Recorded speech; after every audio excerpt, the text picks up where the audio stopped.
Let me see. Let me just double check before you say anything.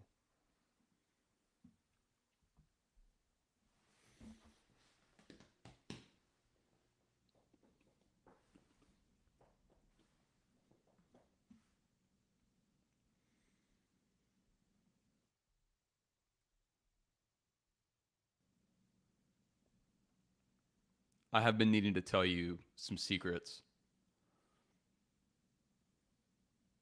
Feels like this might be the right time.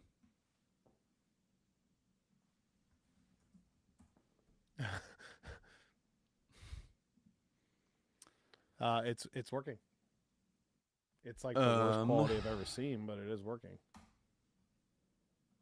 I am Oh, there you go. gonna see if it'll let me record on GarageBand right now, and it seems to be. So maybe whatever was going on the other day with that is fixed. All right. 5 people watching. Give me one more second here. Cool.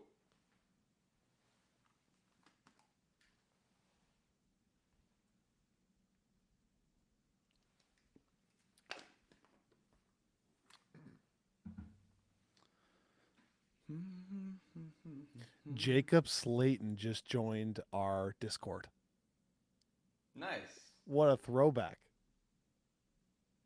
I think he might be he may be tuning in here. Yeah, Jacob's an OG. Yeah, no G. All right, man. I'll let you drive this a little bit. Your audio is out of sync on my end from your video. Check, check, check, check, check, check, check, check, check. Still? Like like way out of sync. Like 5 seconds off.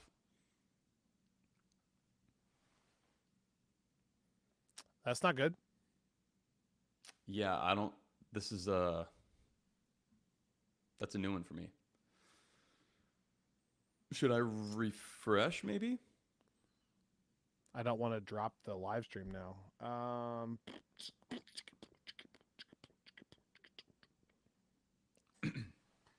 Like this is still really delayed here. Test. Yeah. Check. Yeah, like But you're answering me on time. no, your audio is not delayed, your video is delayed. All right, well, just ignore the video.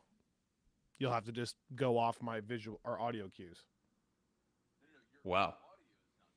No, sorry. I'm not wow to that. Wow to how out of sync it is. I'm just like I'm watching a artfully directed film. It's not lagging on YouTube, so you'll just have to listen to me and don't watch my facial expressions. I'm just gonna watch myself like I'm talking to myself in the mirror, All right, like I do every day. you can intro and let's just try it, man. Cool. Welcome to everyone, by the way. Tell me this real quick. If I do this, does it mess What? up anything on your end? Um, you're kind of frozen right now. Like because I'm not moving or because I'm actually frozen? There we go. It's a little bit better. Okay. Okay. You know what? I was gonna see if I can navigate a way and at least be like doing some internet sleuthing while I'm talking. If I'm not gonna be looking at your mug, but Don't do that. Okay. all right. I was just Go gonna ahead. You like my green, by the way? shopping. Loki green. Yeah, that is nice. That's Okay. nice. You can't see it. My turntable over here is Loki green. I'm kind of Christmas themed a little bit with the green back there, and then the red friends Yeah, from work hoodie here. Oh, let's go. Let's I go. like it. Um, You're gonna intro, right? yeah, we ready? Yep. Let's go. Okay.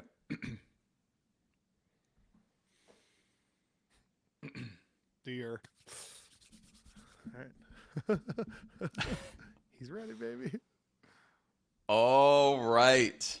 Welcome back to another episode of Friends from Work, a podcast about all things in the Marvel Cinematic Universe, hosted by me, Robbie Earl, and by my good longtime friend from work, Kyle Sconewill.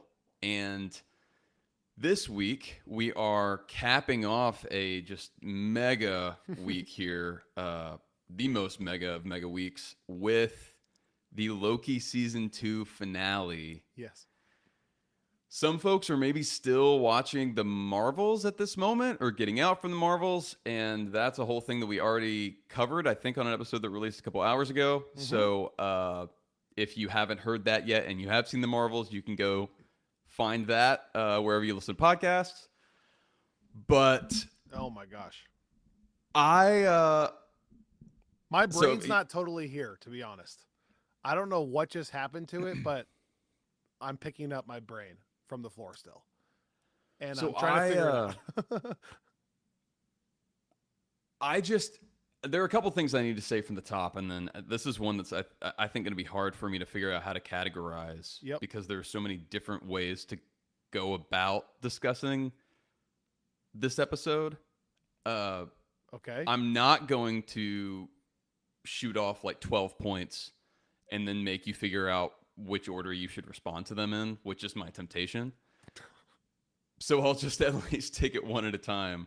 But the first thing that I have to say is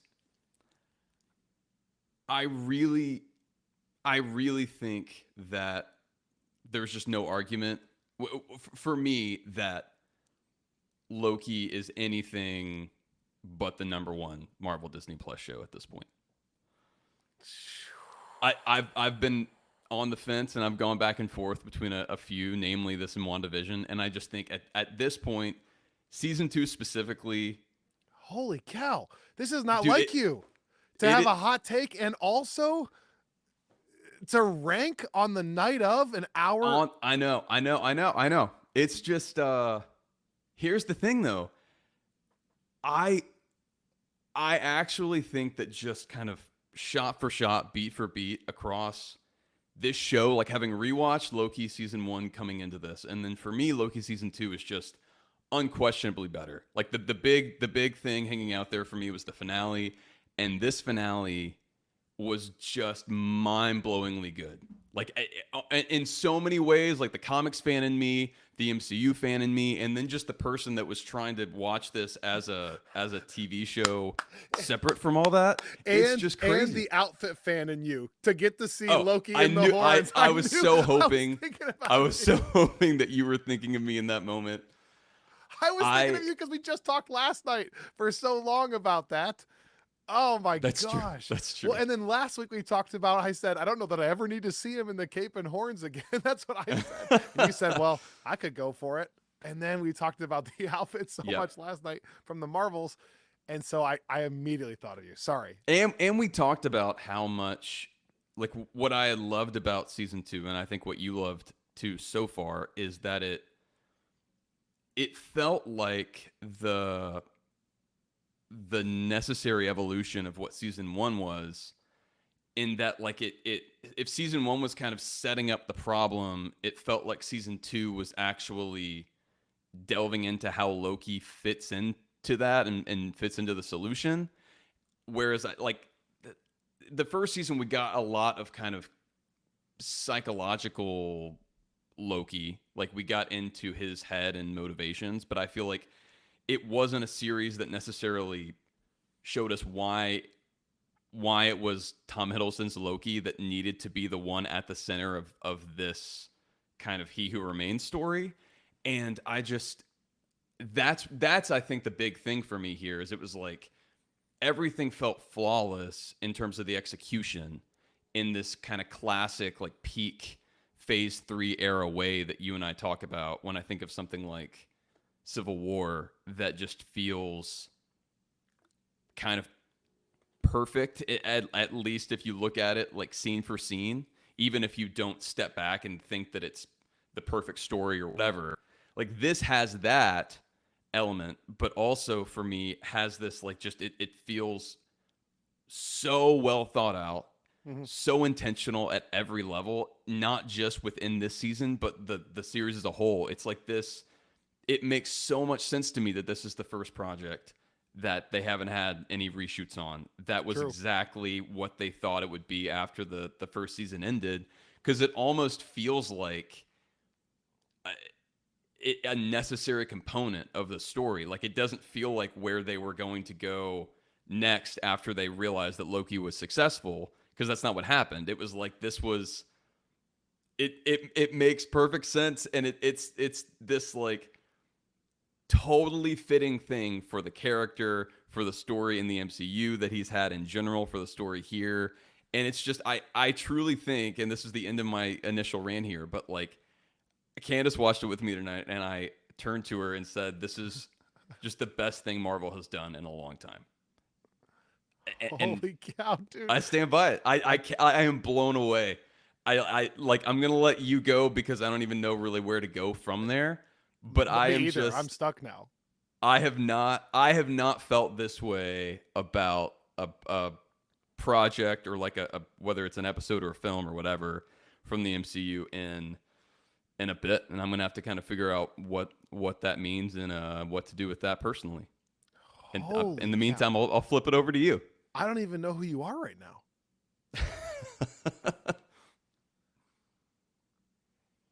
I loved it. Same.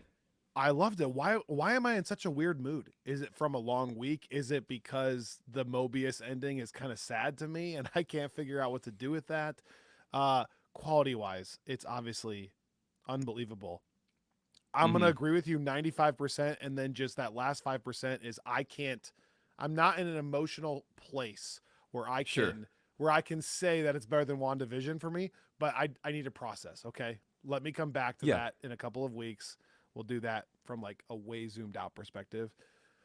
Yeah, there were no lulls either, you know? Everything not only felt intentional, there wasn't ever a sidestep for a quick second or like, oh, what are we doing here? Not just in the episode tonight, but in the entire series. And then if you're basing it off chill-inducing moments, and to your point about I haven't felt this way in a while, I'll say I literally jumped on Discord for 1 second because when Loki finally time skipped back far enough back to the He Who Remains conversation, I immediately paused it and said to Annika, oh my gosh, like I don't curse, but this is the most I'll ever curse. I like now am finally understanding what's happening. He's going to go back to that conversation and make it so that he doesn't die. And that's when I was like, that was as mind-blowing for me as a moment in a while. So I'm with you there. Yeah. That for me was like, oh, how did I not see that coming? And then like as he paused it, I have chills right now when he paused it and then like called He Who Remains his bluff for a second. How do you know this is the first time we're not having this conversation? Or sorry, let me say it again.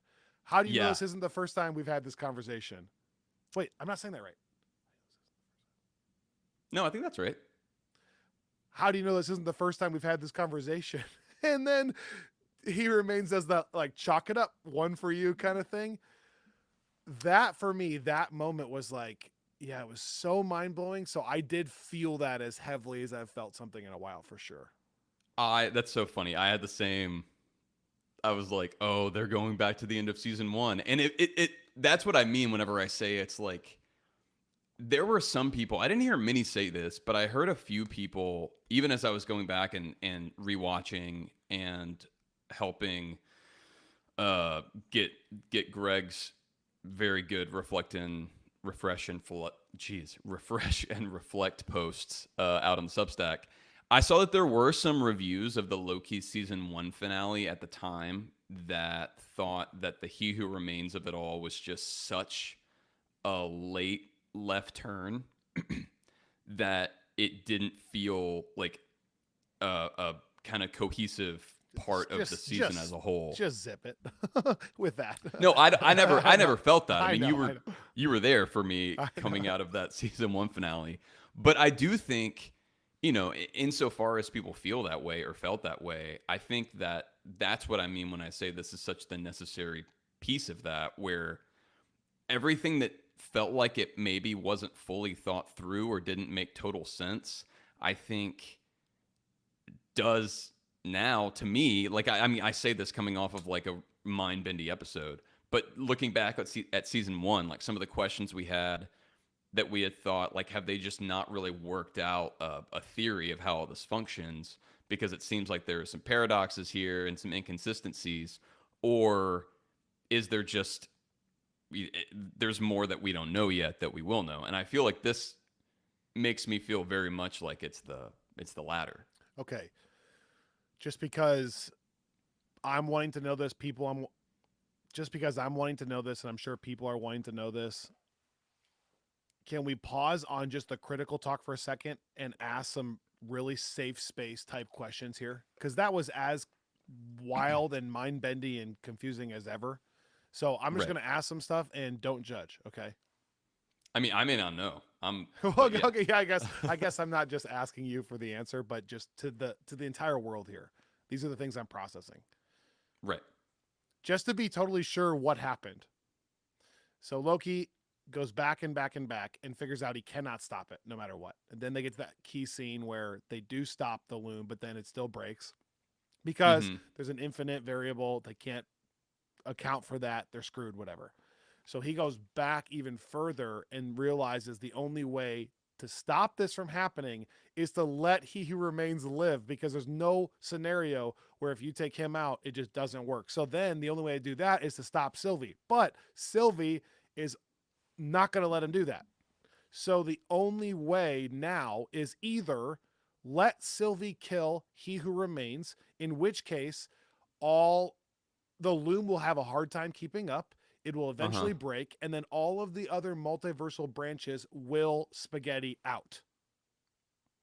Or the other option is kill Sylvie. And then you wouldn't have the problem with He Who Remains, and the TVA could run as He Who Remains had set it up. So far, that's all correct, right?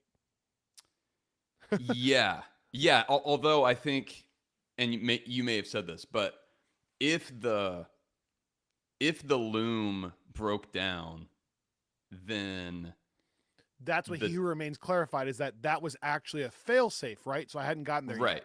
So that's what Okay. Loki Right. thought. But then He Who Remains says, actually, what's going to happen is the TVA will be wiped out and all of the other branches will be wiped out, but the sacred timeline will exist. It's a failsafe, correct? Correct. Yeah. Okay. So then Loki's really screwed, because either he goes back to exactly where they started, except this time no TVA. He loses his friends, and all the other branches are gone. They all spaghetti. Or he has to kill Mm-hmm. Sylvie. So then he goes back again to Sylvie and explains to her,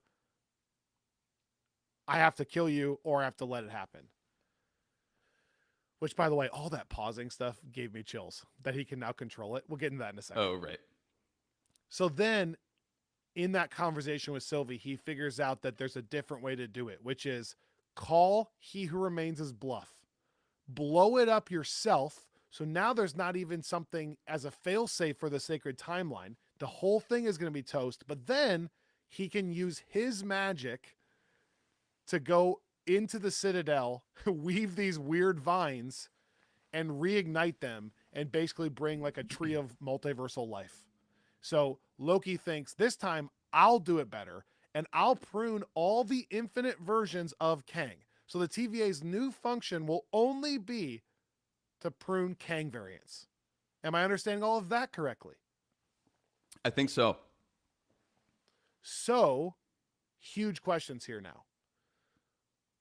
Before the huge questions, I love that, as one of our commenters says, Loki finally found like a glorious purpose. Like, that is pretty crazy. Oh yeah. That after Yeah. all of that, Well, and the episode was called Glorious Purpose, which was just amazing. right, which then you look at like the Ouroboros of it all, and the fact that the first episode and the last episode of the series potentially are both called Glorious Purpose. But Mobius now doesn't have a spot, right?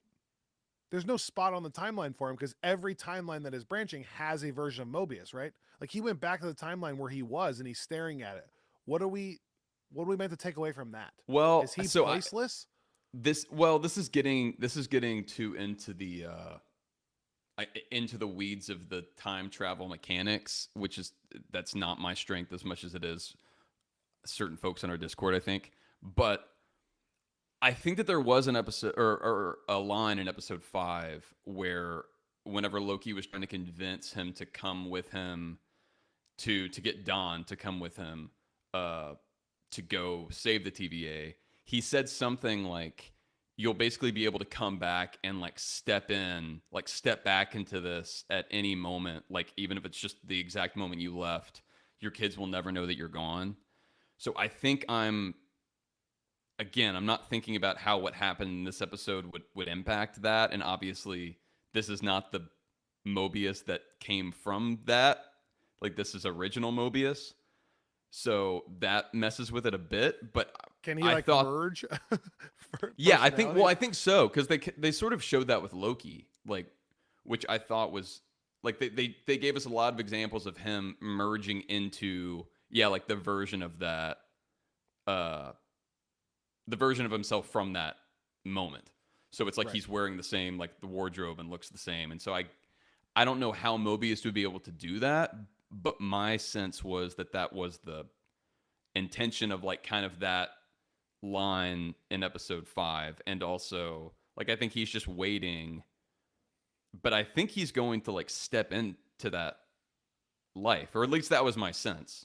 Because Okay. otherwise it would be like a really weird, lonely, like Let stalking your own family let thing. time pass is what he says. That echoes all the way through the multiverse back to Loki sitting there.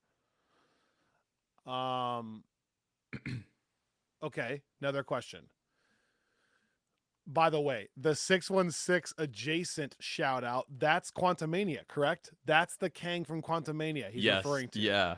And he says they were going to try to do something about it, but it got handled, right? Something like that. Right. Yeah, which I love. And yeah, and you were talking about this on, I think, the Marvels episode about kind of the setting out the rules of some of this stuff.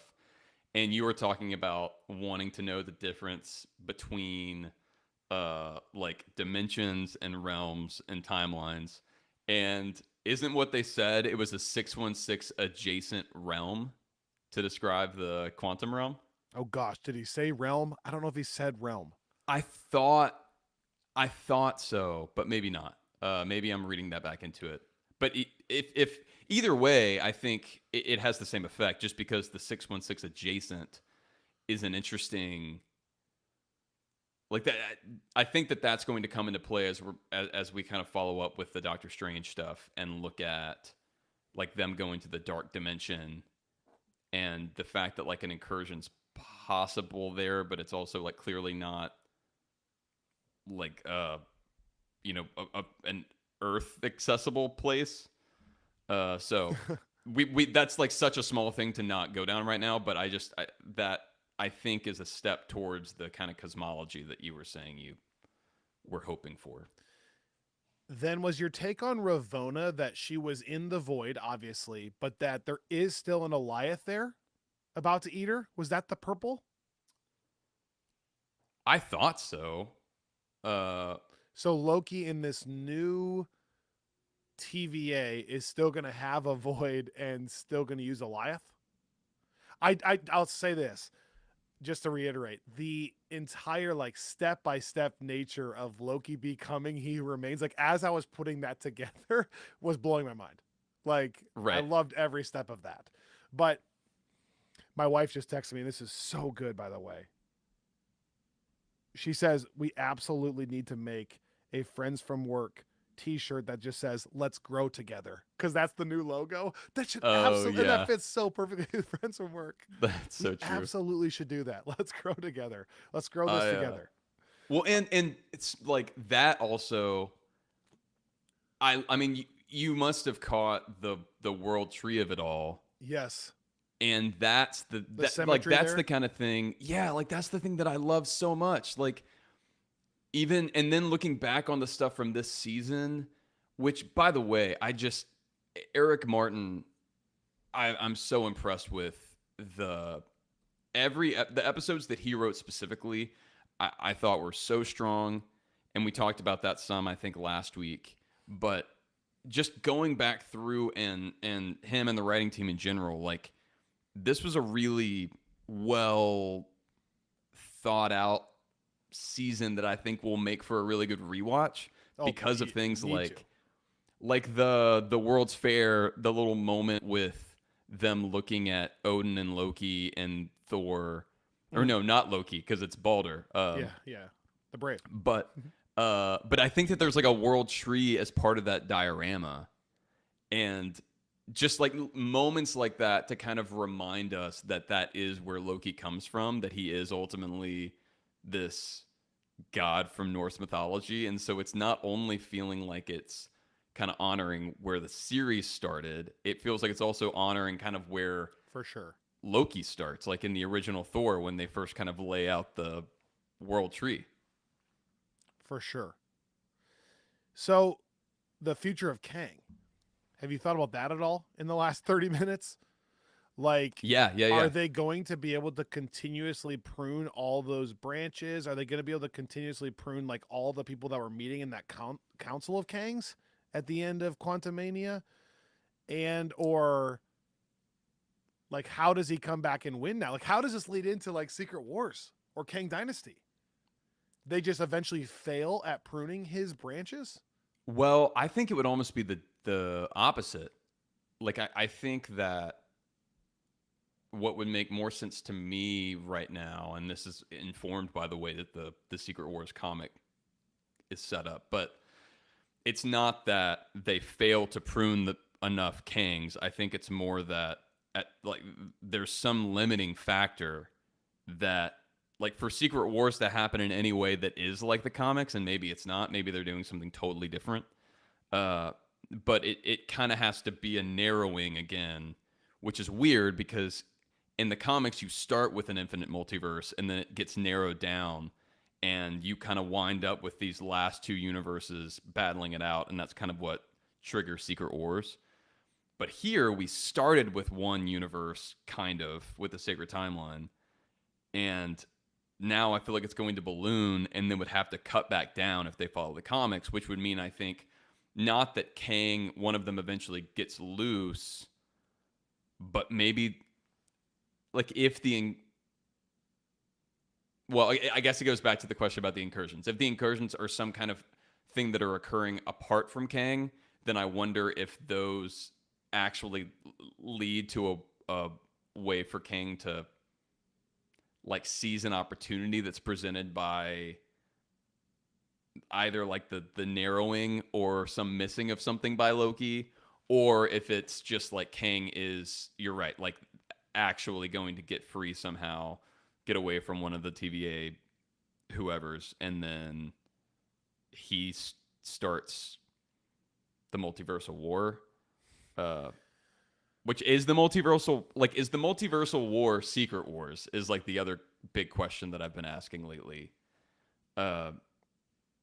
It's so But trippy. well, they were just so it's hard. Yeah, I mean, what I love about it is there's so many pieces that I just think things are going to have to go differently than they went in the Hickman run, and that's fun because that means it's hard to predict. All right, what else on your 12-step plan that you wanted me to respond to? um, well, I do think.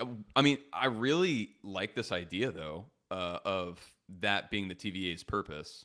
Hmm. Like, I think that makes a lot of sense. That he can do it better.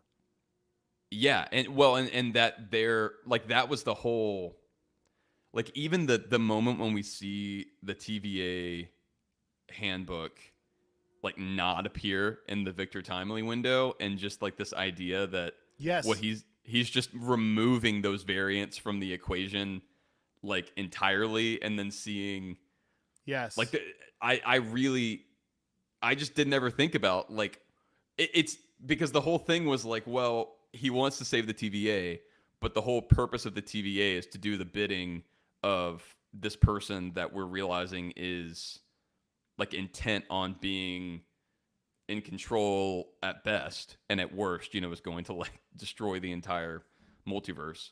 And so it solves both of those by allowing not only like allowing the TVA to exist, but also giving it a purpose that feels Yes. like legitimate.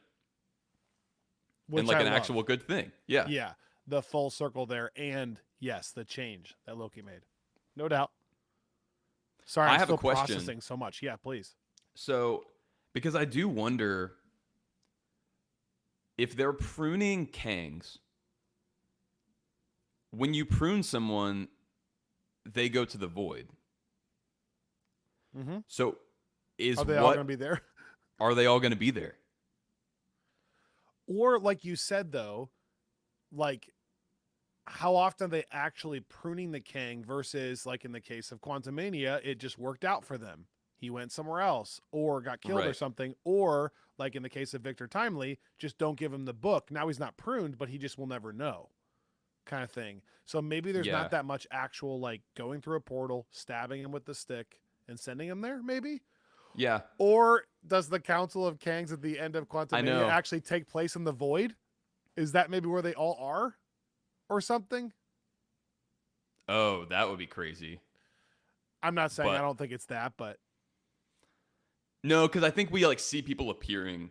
Although I guess they can maybe be using their like Kang tech within the void. that's true. They're kind of popping in and out, aren't they? But I think that like that's a good.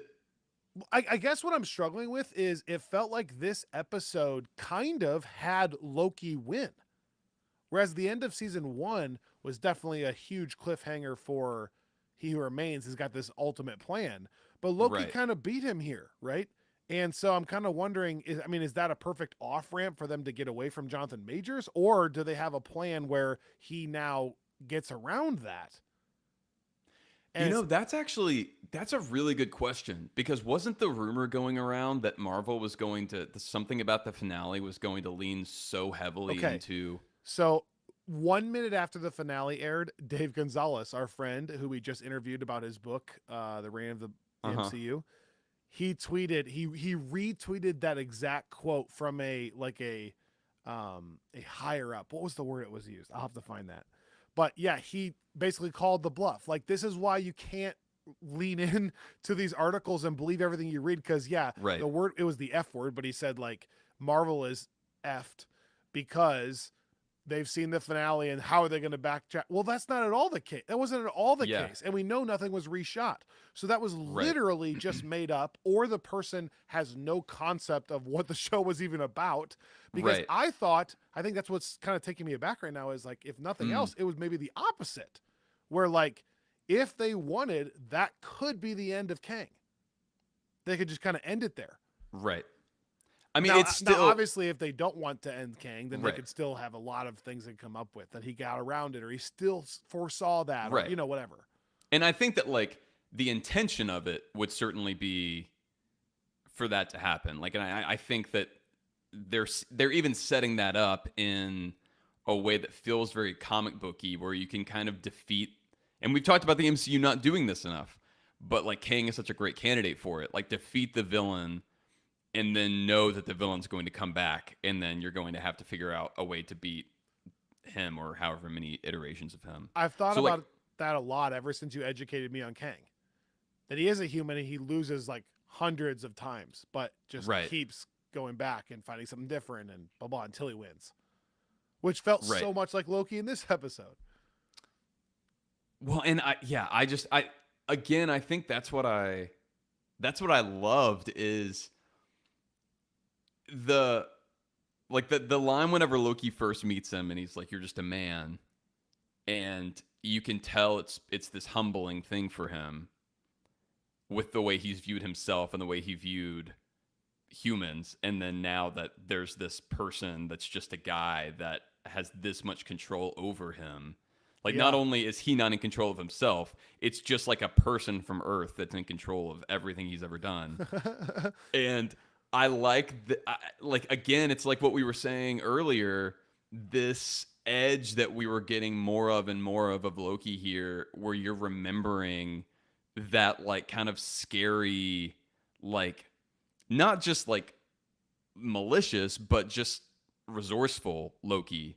And so like that moment you were talking about where it's like you realize that it's that He Who Remains is not the one that's calling the shots anymore, that like Loki actually knows more than he does. Oh, yes. That's that what I moment love. was so good. Yeah. Well, and I thought that's like what the whole episode was for me. It was like and that's like the costume of it all, like that moment, just the way that it looked so like mythical at the end, like in a way that does feel like, I think Neil on our Discord said this so well when he said it was literally transcendent because it transcended the genre that it was, which was sci-fi, into straight up fantasy. And that's a hard thing to do, but that's what the best Thor comics have always been.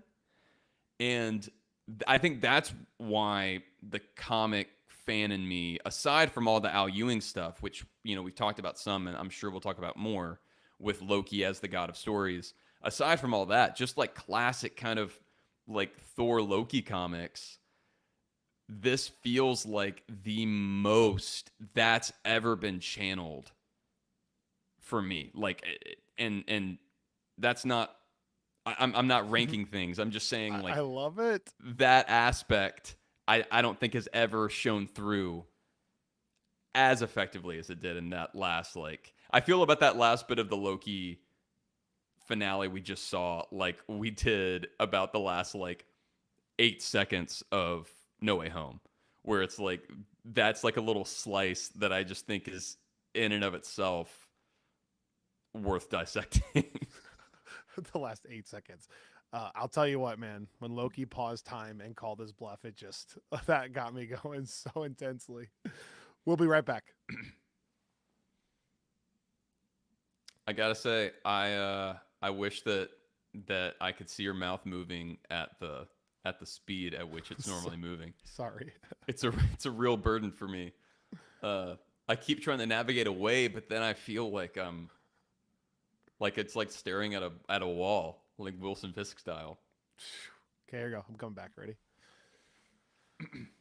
Thank you for everyone who's watching live on YouTube. More on that in a second. And thanks for everyone who's been partaking in the Friends from Work Mega Week.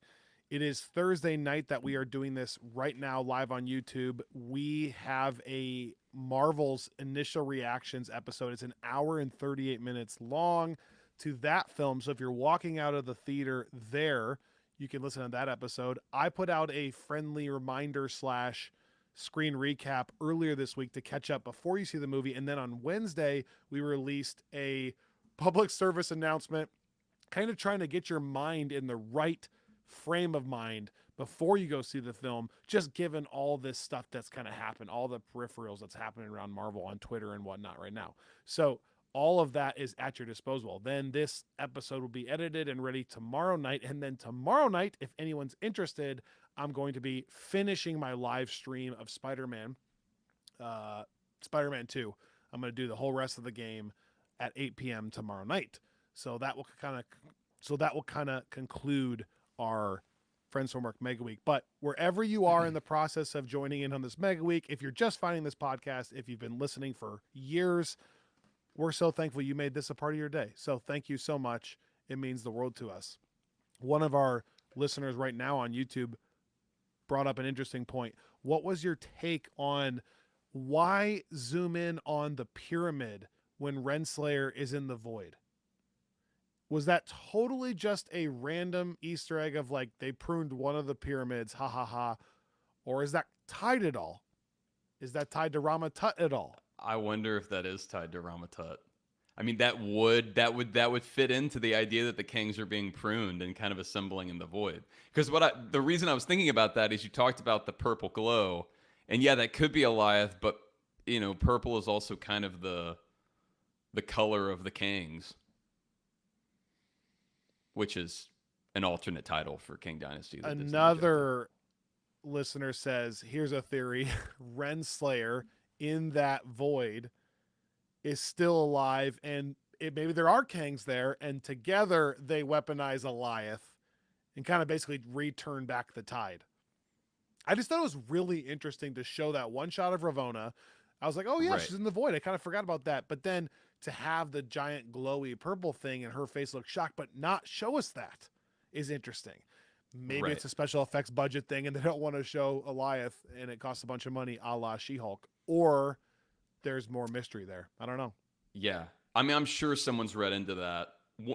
One question that I did have about that same scene though, I'm sure you noticed that she was standing on the same for all time, always. Right.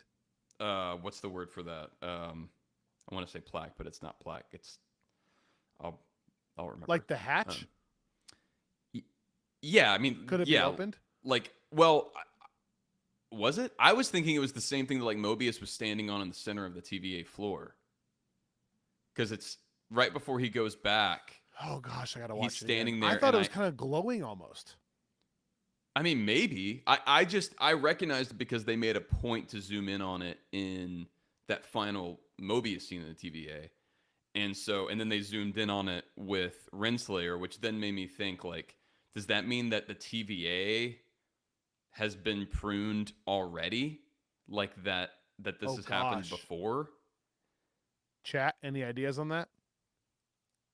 And then there's the question that I think we still I maybe have answered, maybe not. I'm curious to hear people's thoughts on this too, but the I feel like we've never quite figured out when the multiversal war, the stuff that we've seen in season 2 with Kang and Renslayer originally, like if that occurred in the Oh yeah, good point. like like it's in the past, obviously, because we see like the the wall behind that stuff with He Who Remains, like the behind the timekeeper mosaic stuff.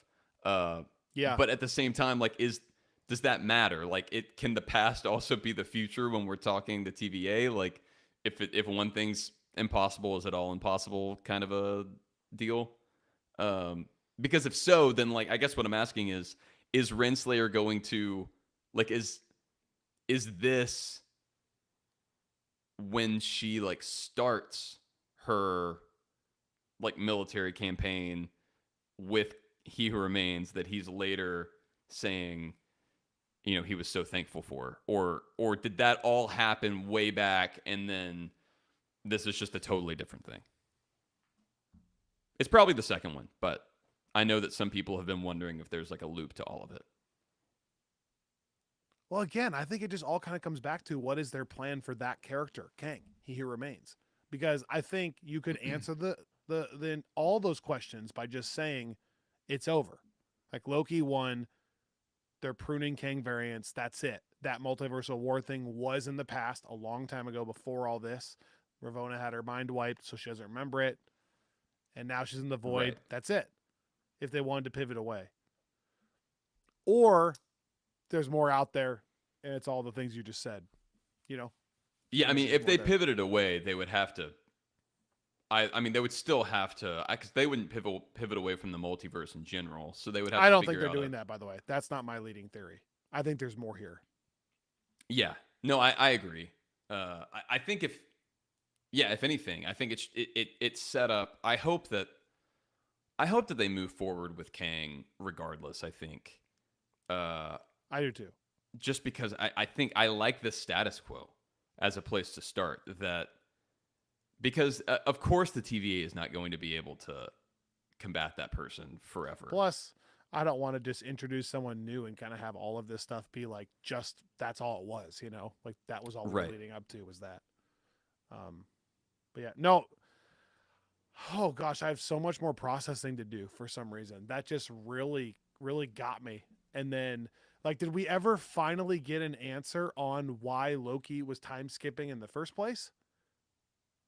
Was the understanding that He Who Remains is what set him on the time skipping path? I Is that think what that so. conversation? Yeah,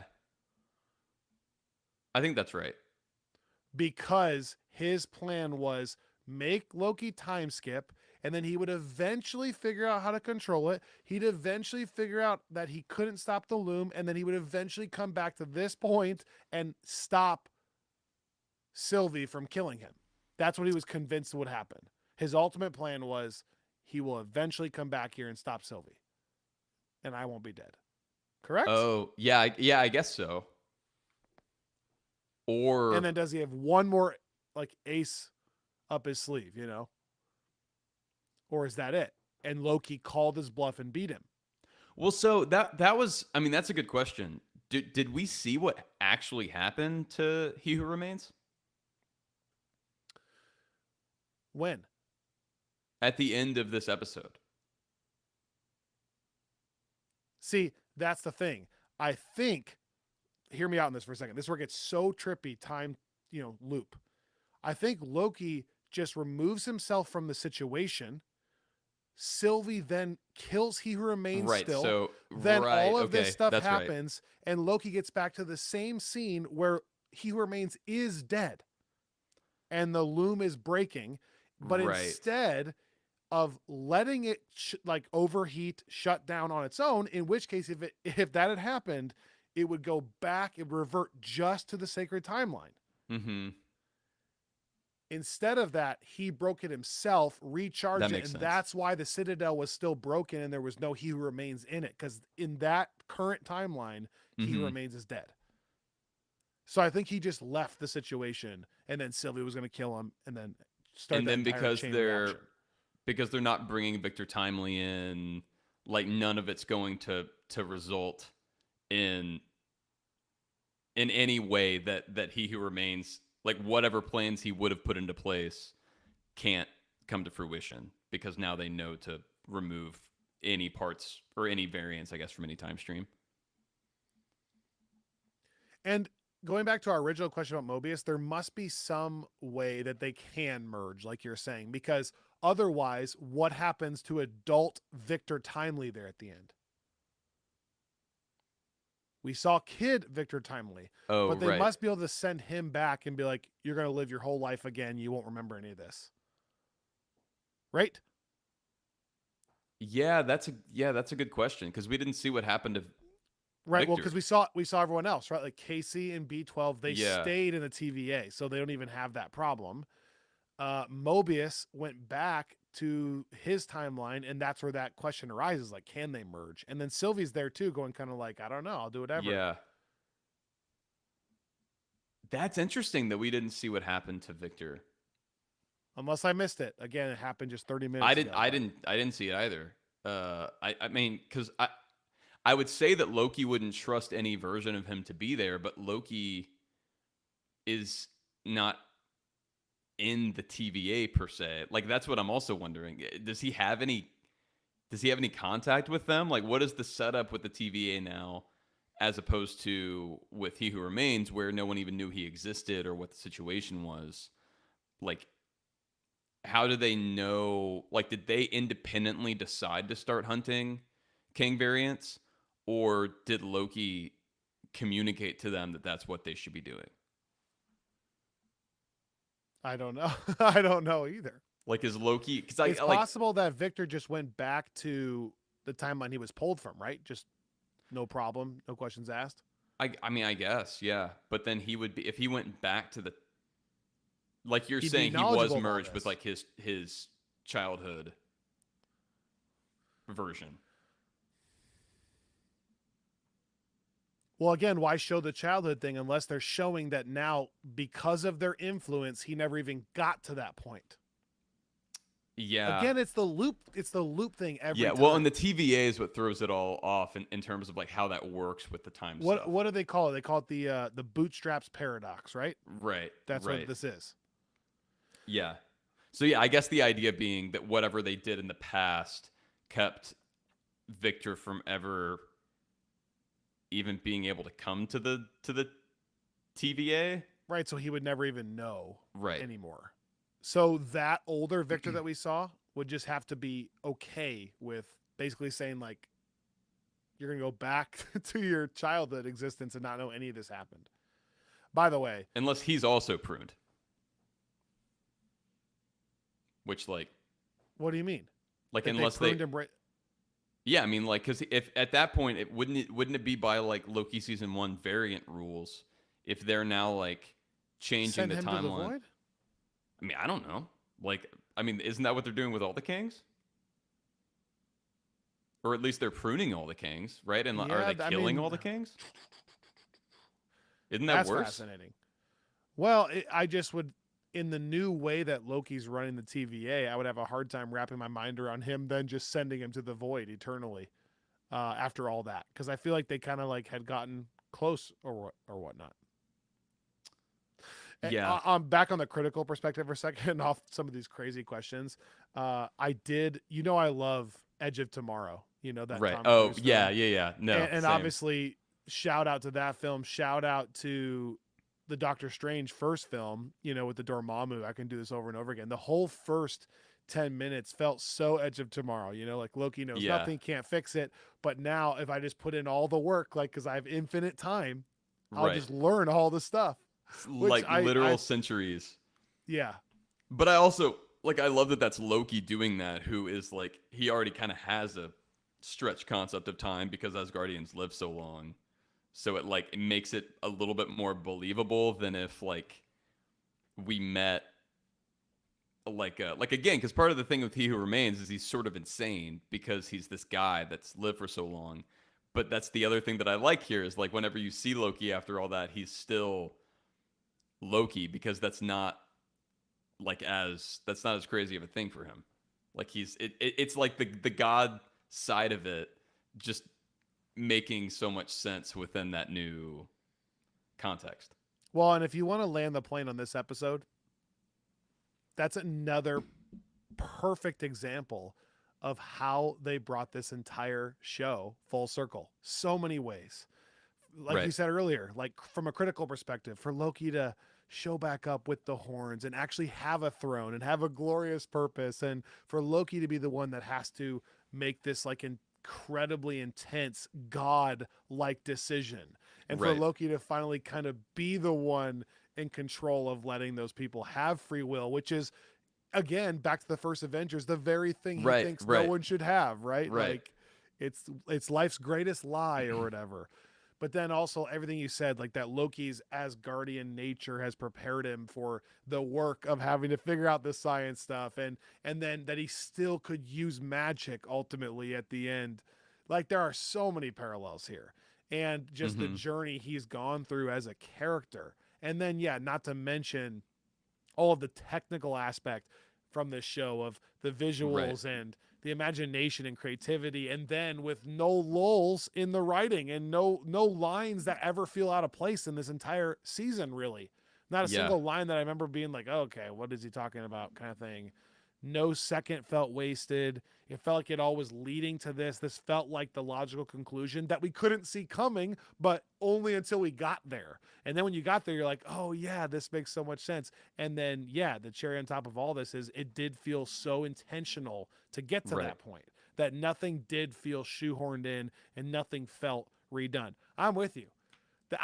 I'm needing so much more time to process from a different perspective, but I'm with you. It was incredible. It was incredible. And it's, again, combined with how much I enjoyed the Marvels the other night, just such a garbage dialogue that's happening right now. If you're spending time discussing if the MCU is broken, you're missing the fun. We're living in the era of the fun. Tonight was incredibly special, and you're missing it. Not the listeners right now, but Right. No. I mean, this was, this was just really excellent television, period. And that's, I think, I think that's really interesting because the dialogue in part has been that Marvel has, I've seen this kind of over and over again in different ways, that Marvel still knows how to do movies really well almost every time, but that they haven't quite figured out TV yet. And I think that looking back, that's a fair analysis. I think more Disney Plus shows have had their uneven moments than not. And I think that happens more percentage-wise with the Disney Plus shows we've seen than it has necessarily with the films that we've seen, even post-Endgame. But I think it's really interesting, in this whole narrative that you're talking about, not only is something something just as good as Loki, period, coming out, but for them to, I think, so thoroughly crack the TV code like they did here, where it's the different things that we've isolated in all of these series as just feeling for them, little things that would pull certain series back from feeling like they were kind of full on prestige television, even if they were in moments. This whole season, I think I was kind of waiting with bated breath for the finale because I was so worried that it was going to drop the ball somehow. And then just looking at it and thinking but then when you got it, that's why I'm getting the hot take Robbie tonight. Yeah, no, exactly. Because I was already kind of preparing myself for how I would reflect on the season that I had thought was so great every episode so far if they didn't land it. And so I'm going to be fascinated to see what the conversation about this is. This could be one of those things also, like I'm recognizing these days that like maybe this is an episode that people are going to find to be generally unremarkable, and maybe I'm just like No, I don't crazy. think so. I don't think so. I saw Twitter for like 2 seconds before I got over here. That's it. No, that's not going to happen. Okay, I don't well that's think. good. I do. As a side note to that as well, really quickly, just really Yeah, yeah. fast. I don't know if you saw the Marvels is actually creeping up in Rotten Tomatoes I score, and did see there's that. just a part of me that thinks like I do think in this current era some of that stuff like people have to get that out of their way, like get it out of their system. The people that are negative about it, and then Right. once it's kind of out of the way, there are things like this that can kind of just rise a little bit. So I think it's going to be viewed very positively for sure. And people will be discussing what's going to happen for a long time on this. I wonder, was this finale now good enough to retroactively get people watching this show? Will this show have bigger numbers now for the following month than some of the other, like longer Oh wow, legs, yeah. basically? You know what I mean? I mean, I wouldn't be surprised. I like, Because people are going to start talking about it, yeah, probably. yeah. I mean, they should. Yeah, they should. Like, I came away from this feeling more like that than I have since. In terms of like immediately needing to, like, if we hadn't been recording an episode tonight, I still probably would have had to call you, which is like a very Yeah. like throwback kind of feeling. Mm-hmm. Um, I so love yeah, it. I love it for you. I know it's I had a couple things just because I know we're wrapping here in a second. A few final critical things, Please. and then one more question on the plot front, and then maybe Okay, it. oh, here Oh, we go. and no, and then one final comics plug here. All right. So well, I'll start with that one because that's the one that I'll forget. Okay. I was looking just to make Another sure, full hour. Here we go.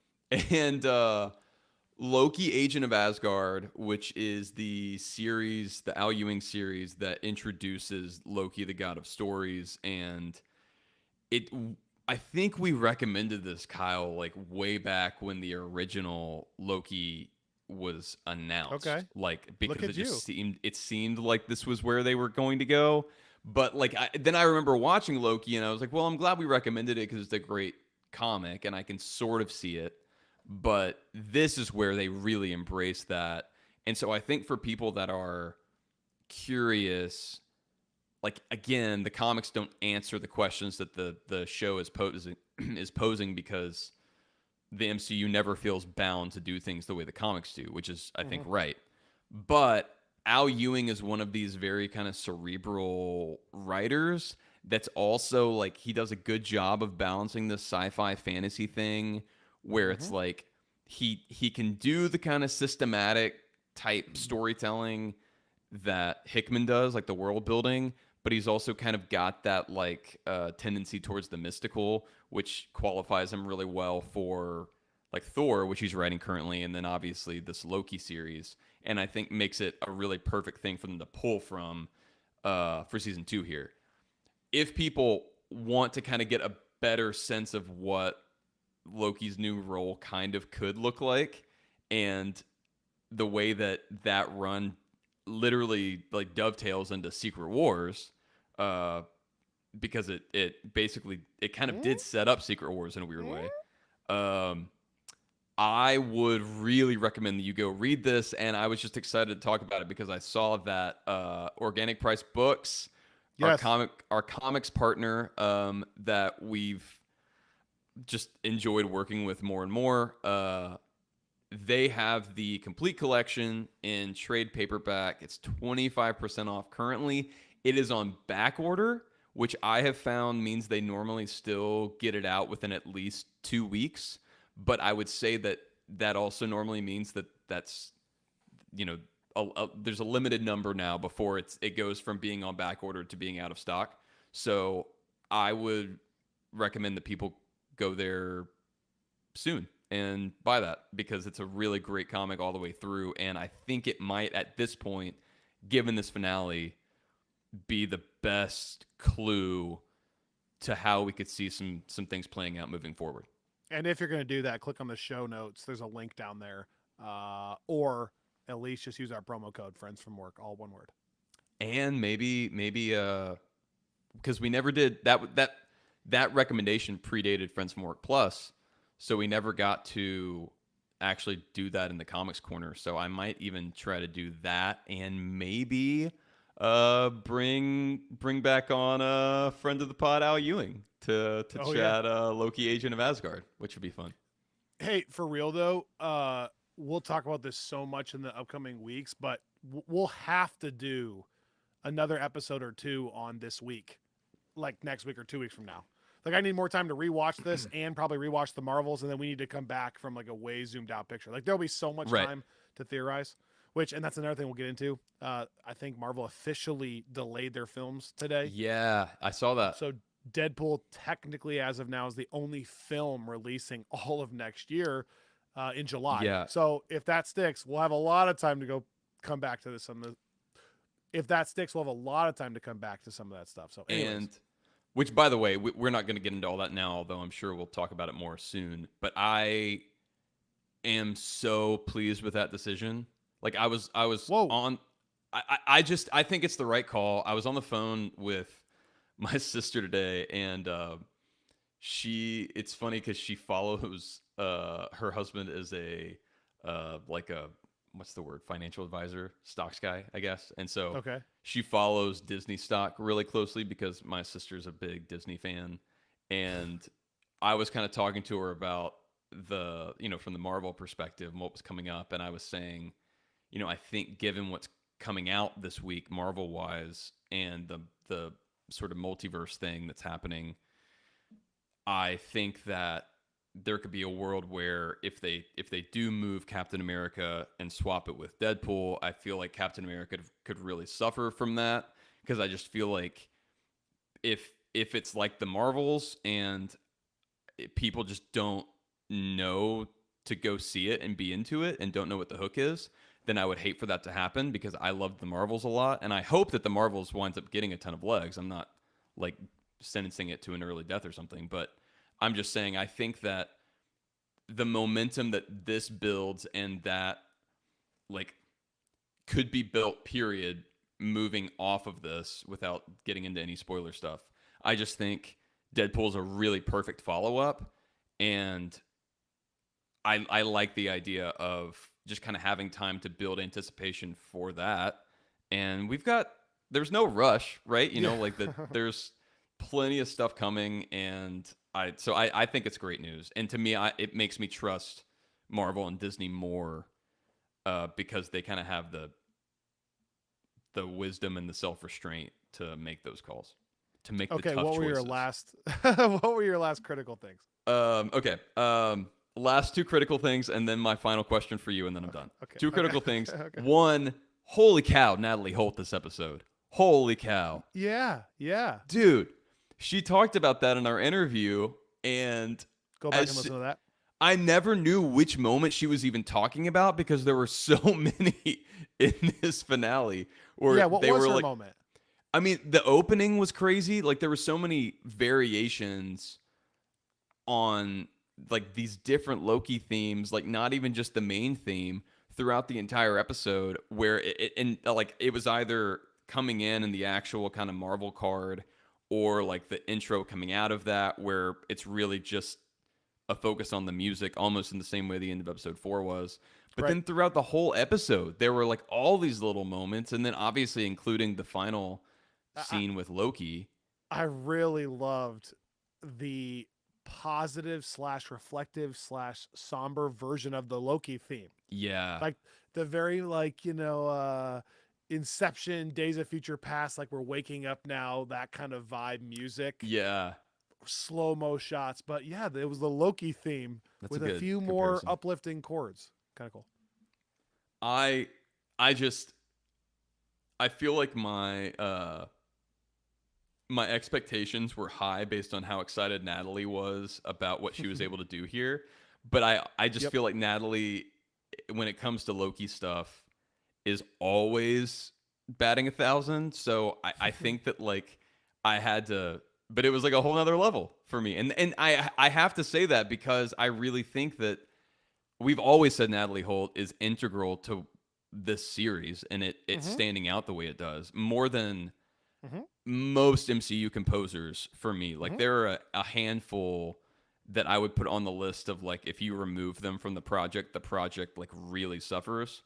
And she is near the top of that list. And then here she just like in this episode specifically went off and it was incredible. So Okay. hopefully we can talk Shout to her out about her. that soon. But yeah, Yeah. that's the second thing. I've already kind of said this in the past, but I have to reiterate, give Moorhead and Benson Secret Wars. And Oh, whoa. Secret Wars. Okay. So they and have Daredevil, right? Confirmed. yeah, no, but which Okay. I'm excited about. But I this that feels almost more like I have not had a good answer to that question of who should direct that movie yet until now. Like in all the projects we've seen in Phase 4 and looking back on all the other directors that are available from the other phases still that are still working on franchises, I've just never found the person that I feel so confident giving that movie to or the team until these folks. And I was talking to Candace about this. We've talked about that like weird magic that Marcus McFeely had with the Russos.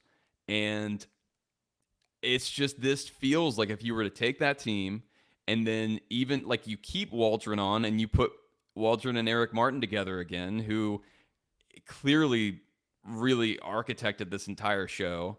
Like that to me is a team I would be so excited to see carry the Secret Wars and whatever happens with King Dynasty. But like if we're looking at what the equivalent of that kind of Infinity Saga finale team was, this is where I would put my money at this point. I think me too. And we may be talking to him.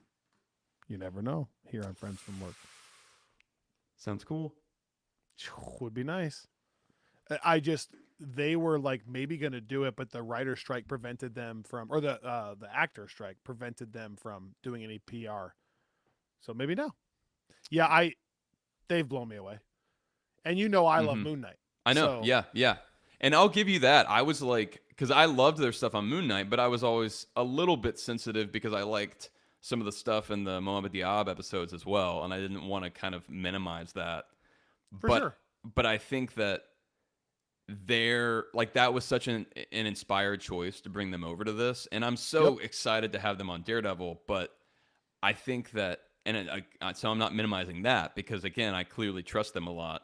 But I just think that, like we said, I think last week, the Russos were so suited to the kind of like paramilitary thing that was going on throughout Infinity War and Endgame. Mm-hmm. And I just think that like the tone that they'll have to strike here, these guys feel designed for. Yeah, you're going to have directors who have that vibe, right? Like just in this hypothetical scenario, Daredevil feels like a Russo's type show. No, exactly. Right now, yeah, that's exactly what I was saying. But yeah, Secret Wars feels like they could do this now. This is their scene. Yeah. All right, last question. The episode. Okay. Yeah, last question. Just to go back to what you were saying, when we're talking about the void, because I'm thinking more and more with that Ramatut question we got, and just the fact that we know they're being, or at least the ideas that they would be caught and probably pruned. I more and more feel like Ravonna is going to come into contact with a Kang in the void. Okay. And maybe that is like the Council of Kangs, because there's something kind of there from the Avengers Forever comics, and again, this is all stuff that's going to be really. One of the reasons I'm so excited for the long break is because there's so much for us to dig into on a lot of levels, and I think it's just going to be really fun to dive into a lot of stuff like this. But the question I have for you is like. If the Citadel is still situated the same way that it was in the season 1 finale, then if Ravonna were able to get around Alioth, assuming Alioth is still there, would she be able to basically walk up to Loki? Like, is I guess my question is Ravonna, like, because the Void was kind of basically the what, like, outskirts of the Citadel at the end of time. So is Ravonna like that, like a stone's throw from Loki right now, or is that not the case anymore? Like, She's could they literally come into throwing contact? stones at him, trying to hit him. Stop! Cut it out, you. Okay, so I think, in my opinion, the answer is yes. She is literally a stone's throw away from Loki. However, no other being has ever been able to get around Alioth. It's only because Loki has that magic and Sylvie had the enchantment that they were able to do that. So I don't think there's a tangible way as of now that Ravonna will actually get past Alioth if he does exist. Yeah. But maybe it's all different now. Who knows? Like, I thought it was intentionally done to show Loki doing those magic stair steps up to the same citadel, like the same looking Right. area. I thought that was intentional, which then would imply that it Yeah. is still by that void. Yes. I just don't Okay. think that it's possible. So theoretically, yes, she could walk up there, stab Loki, and do it all over again or something. But that's also kind of a beautiful thing. Like, I mean, not for her, but like just this idea that, like, if she is one of the ones that like helped Kang win and kind of weaponize Goliath in the beginning, that she's now like, that's the only thing keeping her from being able to kind of take the throne herself, is the thing that she used to win it for He Who Remains in the first place. But also, it wouldn't work the same anymore if she did just stab Loki, right? Because Loki Oh, is right, keeping this right, right. alive with his magic powers. So what would happen, I guess? I guess it'd go back to it all cease to exist, I guess, right? It'd be the whole out, it'd be the entire multiversal war where everything died that Kang promised if Loki gets stabbed, right? Because I guess, Now, yeah, theoretically. because I guess, He's literally holding it all together. yeah, like, so if he stops holding the branches, because he needs to be kind of, his magic has to be coursing through them, so he has to be holding them, right? Is that the idea? That's what I'm saying, yeah. Yeah, I think that's, well, that is the perfect place Well, and to end it, this it episode. goes Also, all the way back, though, to the very first question that we've had, even from the beginning of Loki season 1. And we talked about already today. That video that plays with Miss Minutes explaining the multiversal war, has that already happened? right? Is that what this? Is that what they are trying to prevent and could happen for Secret Wars and or Kang Dynasty? We really haven't gotten many more answers on that specifically. We've always heard it referenced, but we still haven't seen what that looks like. Because Yeah, even all the branches being spaghettyified, right. was that the multiversal war? Was that a war? Or they were just getting cut out? That's the kind of stuff we got to wrestle with for the next 2 months. Yeah, Or maybe 2 yeah. years. I mean, I I'm gonna have to think about it. Something else that I'm gonna have to think about is what this does to the watch order, because I feel like there are some things for me to consider, which is always fun. But that's, again, we've got time, and this just feels like a good time to dig into what we've gotten, even just in the past Yep. couple weeks. So I'm excited. I am feeling very, very excited about where we're heading, and very satisfied with the end to this mega week. And I haven't even finished Spider-Man 2 yet. Spider-Man 2 tomorrow night, live on YouTube, 8 p.m. Next week, this episode, we haven't discussed what it's going to be yet. You and I got to figure that out, but we have so many different topics we get going on here. But like I said, I desperately need to rewatch tonight's finale, and we'll have to come back from a high level and reflect on this and the Marvels probably really soon. We're also talking to John Pizzino about Spider-Man, and you Yes. and I can continue our rewatch journey, which was really fun. I mean, we were really rejuvenated by doing that before Loki started. When So culminating looking with forward to that. Loki. And then Echo drops in January, so there's not that Yeah. much time before there's another show. So, Which, by the way, here's what I'm really excited about. This is going to wind up working out pretty perfectly here because we will finish out our conversations around the Marvels and Loki season 2 and Spider-Man 2. But then I think we've got the perfect amount of time to pick back up our Phase 4 rewatch with Spider-Man No Way Home. oh, you love to see it. And then Hawkeye just in time for Christmas. You love to see And it. then we'll take a break and come back with Echo, which comes straight out of Hawkeye, apparently. Oh, you timed this perfectly. Look at that. You. I'm lucked into it.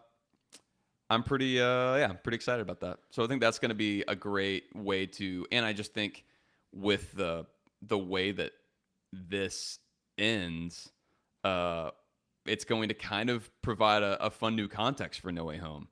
Oh, now that absolutely. we know more about the multiverse, we know more about the actual state of things. So there I'm are excited. so many things we don't know. All these questions we just asked for the last hour. The one thing I do know, this community rules. Absolutely slaps.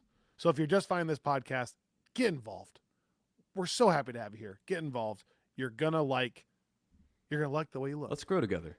Let's grow together. Yes, we're gonna make a t-shirt that says "Let's grow together." You're I a was lawyer. just- Would we I get was- sued for that? I need to figure that out. No. Okay. Yeah, if we put we the could tree get on sued it? for that, then so will like every pre-K. I feel like there's no way Disney can have that entire sentence on lock. But I do. Well, I was just texting our boy Jacoby earlier today about. I'm calling him this weekend. I love it. In the words of Dr. Disrespect, we are all the way at the tippy top, but we're not even halfway there yet. We're just getting started. We're just getting started. Higher, further, faster together. Thanks for listening. We'll see you next time right back here on Friends from Work. For all time.